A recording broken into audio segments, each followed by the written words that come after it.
Здравейте, приятели! Казвам се Тодор Топалов. Хората ме познават като лицето на летните протести от 2020 година срещу правителството на Борисов.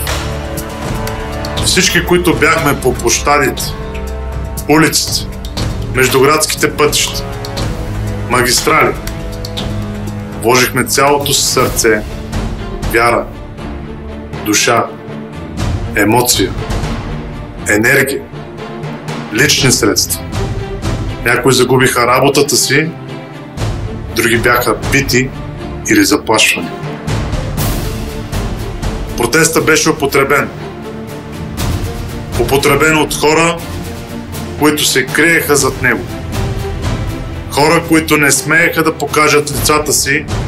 Хора, които след това предадаха духа на всички тези, които вярваха, че повратният момент за България е дошъл.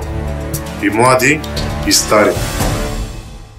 Аз няма да оставя нещата така. Затова днес поемам отговорност пред всички граждани, които повярваха, че живота в България може да бъде по-добър.